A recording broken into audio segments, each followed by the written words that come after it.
أعوذ بالله من الشيطان الرجيم بسم الله الرحمن الرحيم وصلى الله على سيدنا محمد وآل بيته الطيبين الطاهرين اللهم صل على محمد وآل محمد وعجل فرجهم. Une fois encore de plus, nous allons venir à notre cours d'histoire.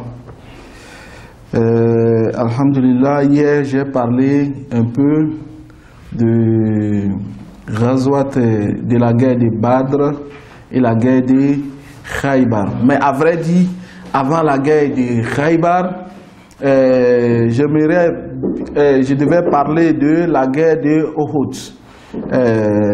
J'ai fait une erreur en allant parler de, puisque les deux étaient notés avec moi ici, donc nous allons revenir à la guerre de Uhud, puisque c'était une guerre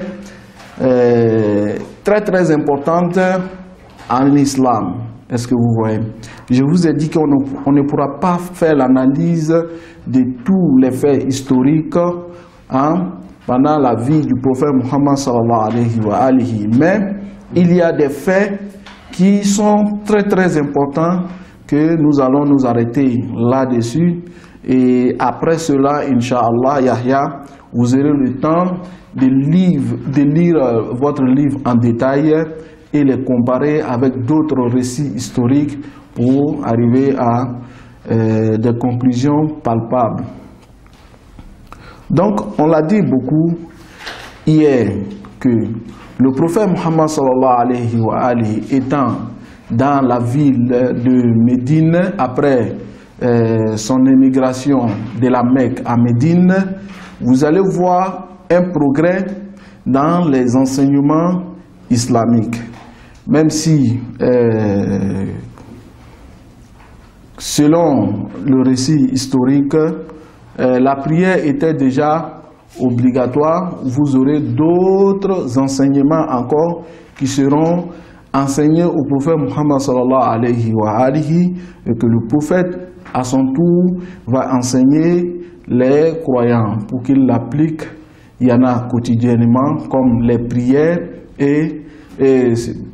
comme le azan, la question de azan. Vous savez que au début il n'y avait pas d'azan, et après cela l'azan a été révélé au prophète Muhammad sallallahu alayhi wa alihi. Le prophète l'a enseigné à ses compagnons et spécialement aussi à Bilal, qui devait toujours appeler à la prière. C'est-à-dire, vous connaissez très bien l'histoire de Bilal. Bilal le Habashi, Bilal l'Africain.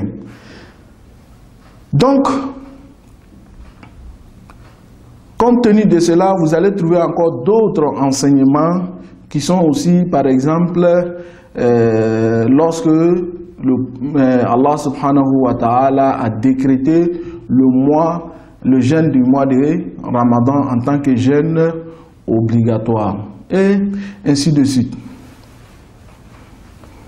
Donc, comme je le disais, le prophète Muhammad sallallahu alayhi wa alihi, étant à Médine, a fait du progrès dans la propagation de l'islam et dans l'enseignement de l'islam. Des enseignements qui devaient être appliqués sur la vie sociale, la vie individuelle, etc. Et vous allez voir que contre cela, la colère des hypocrites et la colère des juifs vont commencer à se manifester. Se manifester contre le prophète Muhammad sallallahu alayhi wa alayhi. Puisque je vous ai dit que de l'autre côté, les mécréants et les polythéistes de la Mecque étaient toujours à la fuite. C'est-à-dire que quoi? Étaient toujours à la recherche de la capture du prophète Muhammad sallallahu alayhi wa alayhi. Donc, nous avions parlé comment la guerre des Badr s'était arrivée et comment s'est passée la guerre avec l'aide et le soutien d'Allah subhanahu wa ta'ala. Et nous avons eu à parler même des versets coraniques qui concernent cet événement. Et comme vous le voyez, j'ai dit que nous voulons parler de Uhud. Uhud, c'est le nom d'une montagne qui se trouve en dehors de Médine. Donc, compte tenu que les gens de la Mecque voulaient toujours anéantir et mettre un arrêt à la propagation islamique, vous allez voir que ceux-là vont se préparer pour venir à l'attaque du prophète Muhammad sallallahu alayhi wa alihi dans la ville de Médine. Mais comme vous le savez, le prophète, alhamdulillah, a été informé par son oncle qui s'appelait Al-Abbas, qui était à la Mecque.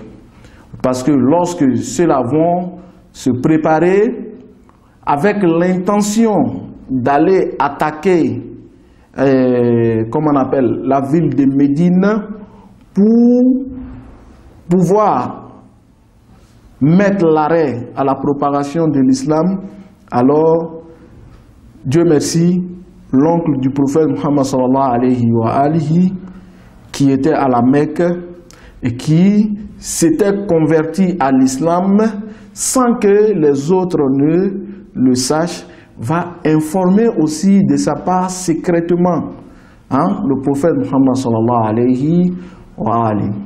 Je ne pense pas que cette partie de l'information se trouve dans votre livre, mais je l'ai trouvé dans un autre livre, soit dans le livre de l'Ayatollah Subhani ou bien dans Sira Ibn Hisham, Sira al-Nabawiya de Ibn Hisham. Donc, on rapporte ceci que Abbas a informé Abbas bin Abdul Muttalib, puisque c'est l'oncle du prophète Muhammad sallallahu alayhi wa alihi. Lui, il va informer secrètement le prophète. Alors, lorsque le prophète sera informé de cette préparation que les gens de la Mecque sont en train de faire, il va concerter ses compagnons qui sont avec lui à Médine. Alors, il va s'asseoir avec eux. Abdullah ibn Ubay Saloul, cette personne-là qui était en alliance, avec qui? Avec les mécréants de la Mecque. C'est-à-dire qu'il avait un contact secret avec ceux-là. Est-ce que vous voyez? Un contact, souvent même, les Quraysh arrivaient à lui menacer que s'il n'arrange pas la situation pour qu'il puisse attaquer et finir avec le prophète Muhammad sallallahu alayhi wa alihi, alors ils vont attaquer Médine et le massacre sera dangereux. Donc d'une part, on lui menaçait de cette attaque-là et d'une autre part, il était leur allié. Est-ce que vous voyez? Il travaillait avec eux.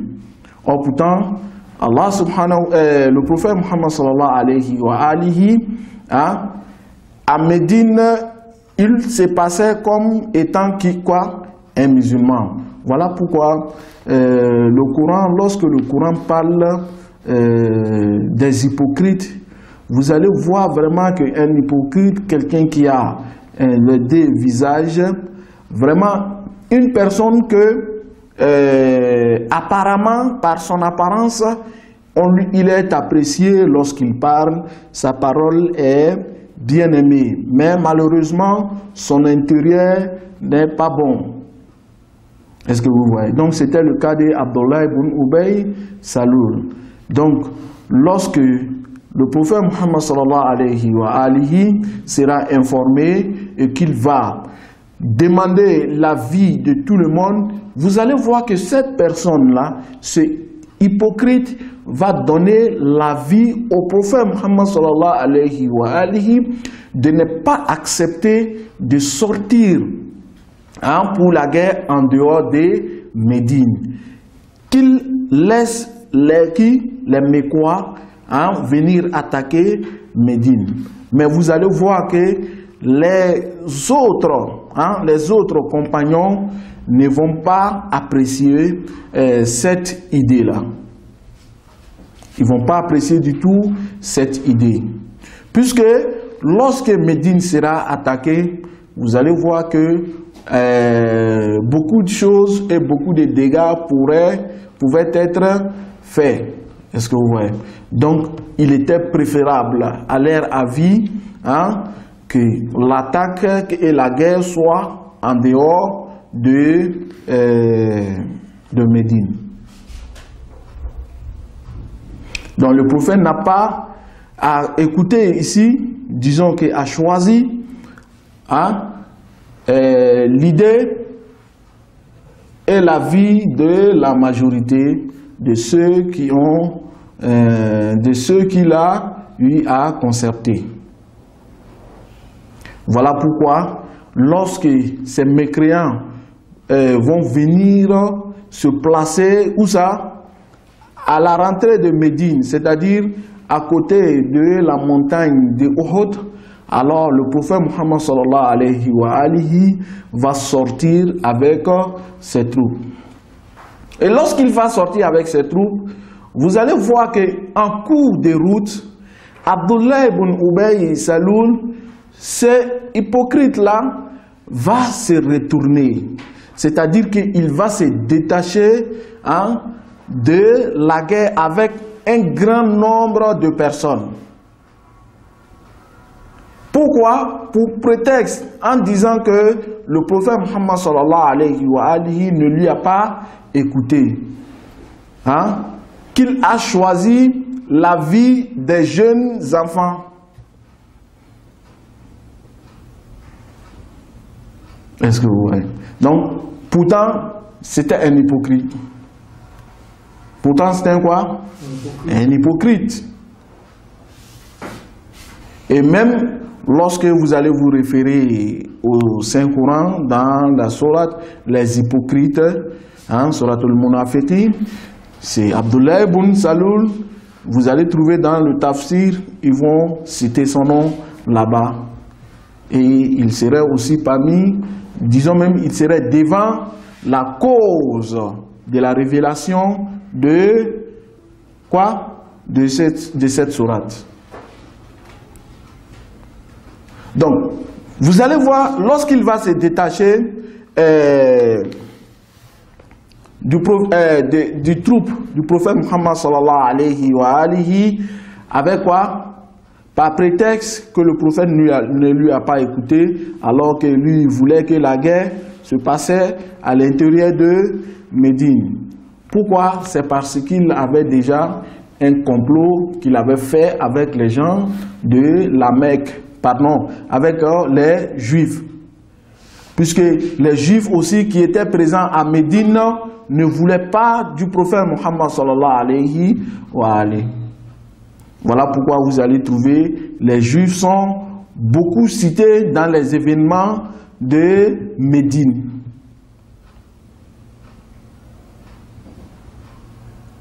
Parce que d'une part, ceux-là, lorsque il sera en complot avec eux, alors il va se détacher. Lorsqu'il va se détacher, alors le prophète va lui laisser partir avec le troupe. Donc, le prophète Muhammad sallallahu alayhi wa alihi va entrer en guerre avec les gens de la Mecque. Mais avant de commencer la guerre, le prophète Muhammad sallallahu alayhi wa alihi va placer quelques gens avec des flèches sur la montagne. Est-ce que vous voyez? Et que lorsque la guerre va commencer, c'est-à-dire qu'en les plaçant là-bas, il va les demander de ne pas bouger, quel qu'en soit le résultat de la guerre. Que le résultat de la guerre soit en faveur des musulmans ou pas, cela ne devait pas bouger. Cela ne devait pas bouger. L'histoire nous parle de 50 personnes là-bas. Mais malheureusement, lorsque la guerre va commencer et que les musulmans auront davantage sur les gens de la Mecque, les mécréants de la Mecque, vous allez voir que ceux-là seront intéressés par les butins. Et lorsqu'ils seront intéressés par les butins, alors il y en a qui vont donner leur avis, mais pourquoi rester ici? Oh, pourtant, nos frères sont en train de rassembler les butins. Vous avez vu.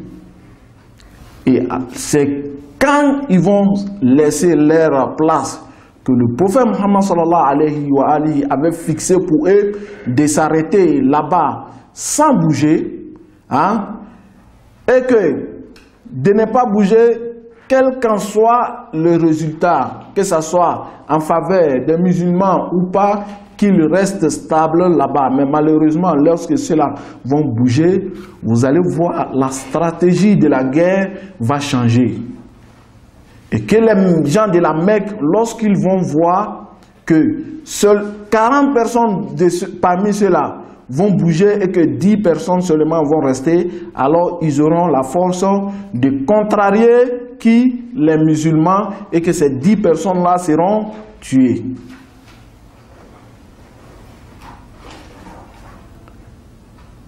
Lorsque ces 10 personnes vont tuer, alors un homme de la Mecque qui va tuer ici Mus'ab bin Umair, qui était l'ambassadeur du prophète Muhammad sallallahu alayhi wa alihi, lorsque les gens de la Mecque, si vous vous rappelez, lorsque les gens de Médine, pardon, sont venus pour la deuxième fois pour le serment de Aqaba, et qu'ils se sont retournés à Médine, c'était Mus'ab bin Umair que le prophète Muhammad sallallahu alayhi wa alihi avait envoyé à Médine pour enseigner ceux-là l'islam.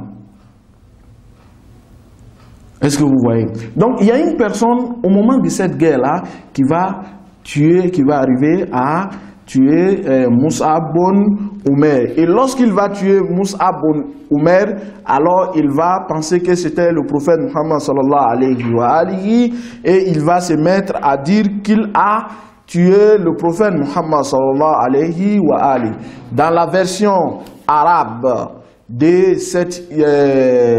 l'histoire, il dit ceci: Allah inna Muhammadan qad mata, que en vérité que Muhammad sallallahu alayhi wa alihi est mort. Alors lorsqu'il va donner le cri comme ça, les gens, même des musulmans même, vont commencer à y croire. Donc il y aura la panique. C'est dans ce cas-là, vous allez voir Yahya, des musulmans vont courir pour monter sur la montagne. Vous allez voir même des musulmans courir pour monter sur la montagne. Entre-temps, le prophète Muhammad sallallahu alayhi wa alihi était protégé par l'imam Ali et quelques compagnons. Mais malheureusement, tellement que la guerre, les stratégies de la guerre ont été mélangées par ces gens qui ne devaient pas quitter les places, vous allez voir que le prophète Muhammad sallallahu alayhi wa alihi va recevoir beaucoup de blessures dans cette guerre. Et lorsqu'il va recevoir ces blessures, que par la grâce d'Allah, Imam Ali et quelques compagnons pourront, protéger sa sécurité, vous allez voir que, alhamdulillah, le prophète Muhammad sallallahu alayhi wa alihi va s'en sortir sain et sauf. Et c'est ainsi que, après d'avoir découvert que le prophète Muhammad sallallahu alayhi wa alihi est vivant, ses compagnons sincères là vont essayer de mettre en garde la vie du prophète Muhammad sallallahu alayhi wa alihi. Et maintenant, les mécréants de la Mecque vont replier et retourner vers la Mecque. Ce n'était pas une guerre facile. Vous voyez que je n'ai pas donné trop de détails puisque nous n'avons pas assez de temps. Mais ces récits que je viens de faire, c'est pour faire l'analyse. Quelle analyse? D'abord le premier point. Le premier point, c'est à dire que lorsque vous analysez ces cas pareils, au moment même du vivant du prophète Muhammad sallallahu alayhi wa alihi, concernant Abdullah ibn Ubay Salul et d'autres hypocrites qui pouvaient y exister dans la ville de Médine. Et que ceux-là, on les appelait les compagnons du prophète Muhammad sallallahu alayhi wa alihi. Donc les compagnons ne pouvaient pas avoir les mêmes niveaux, les mêmes statuts et les mêmes vertus. Est-ce que vous voyez? Les compagnons ne pouvaient pas avoir les mêmes statuts. Puisque ceux-là que le prophète Muhammad sallallahu alayhi wa alihi les a dit de ne pas bouger, quel qu'en soit le résultat, que ce soit en faveur des musulmans ou pas, ceux-là ne devaient pas bouger. Mais ils ont bougé compte tenu qu'ils ont vu les butins qui étaient nombreux.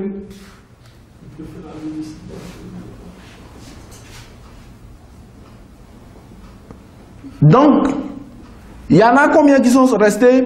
10 personnes. 50 personnes, 10 personnes sont restées. Et 40, c'était la majorité qui était descendue, qui avait quitté leur place.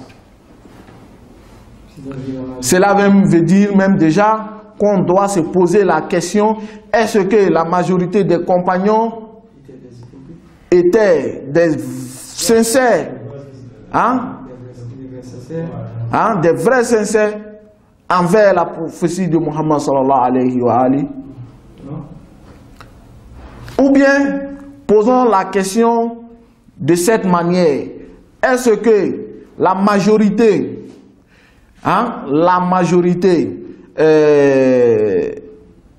des compagnons du prophète Muhammad sallallahu alayhi wa alihi avaient la vraie foi,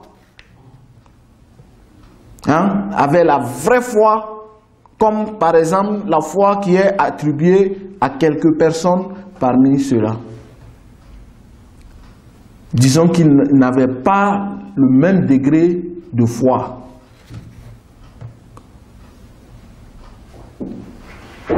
Donc, ils n'avaient pas les mêmes statuts, ils n'avaient pas les mêmes degrés de foi. C'est l'histoire qui nous dit cela. Puisque ceux-là, ils ont préféré les butins que la vraie victoire même de l'islam. Puisqu'en réalité, ceux-là devaient penser à la progression de l'islam, mais pas au bien personnel.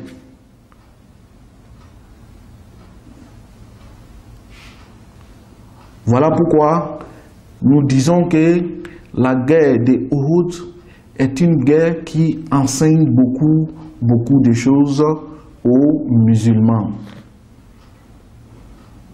Je vous ai dit qu'il y a eu des gens qui ont couru pour monter sur la montagne. Parmi ceux-là, allez-y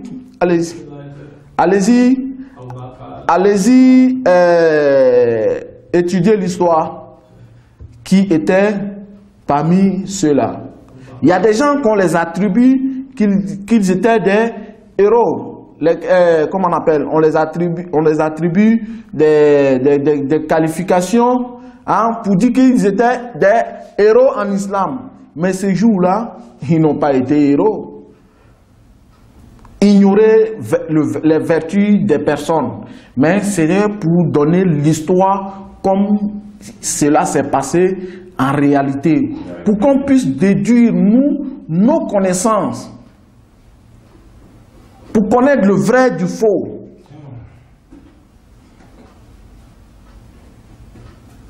Est-ce que cela est très bien compris? Donc, ici, nous avons beaucoup de leçons à prendre dans la guerre de Uhud. Compte tenu même de la sécurité même du prophète Muhammad sallallahu alayhi wa alihi, jusqu'à quel degré les gens pouvaient se sacrifier pour lui. Lorsque je dis ici pour lui, c'est pour Allah subhanahu wa ta'ala. Parce que Allah subhanahu wa ta'ala dit ceci dans le Coran. Qul in kuntum tuhibbuna Allah fattabi'uni yuhibbukumullah.